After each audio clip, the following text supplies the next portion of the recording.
জীবনের প্রতিটি ধাপে সফলতার চাবিকাঠি হলো আত্মবিশ্বাস এবং ইতিবাচক মানসিকতা।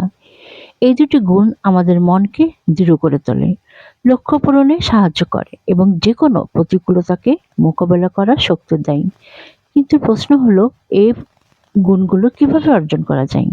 আত্মবিশ্বাসের প্রথম ধাপ হলো নিজেকে নিজের মতো করে গ্রহণ করা। আপনার দুর্বলতাগুলোকে লুকিয়ে রাখার দরকার নেই, বরং সেগুলোকে উন্নতির সুযোগ হিসেবে দেখুন। ইতিবাচক চিন্তার অভ্যাস গড়ে তুলুন। নেতিবাচক চিন্তা আমাদের মন ও কর্মক্ষমতাকে দুর্বল করে। প্রতিদিন সকালে নিজেকে বলুন, আমি পারবো, আমি যথেষ্ট। ছোট ছোট ইতিবাচক বাক্য আপনার মানসিকতাকে বদলে দিতে পারে। লক্ষ্য নির্ধারণ করুন এবং ধাপে ধাপে এগিয়ে যান। বড় স্বপ্ন দেখুন, কিন্তু ধাপে ধাপে পরিকল্পনা করুন।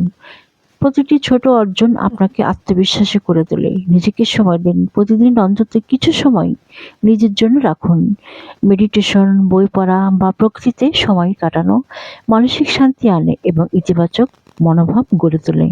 সফল মানুষদের অনুসরণ করুন, যারা ইতিবাচক মানসিকতা ও আত্মবিশ্বাসের মাধ্যমে জীবনে সফল হয়েছেন। তাদের গল্প শুনুন এবং পড়ুন। তাদের অভিজ্ঞতা আপনাকে অনুপ্রাণিত করবে।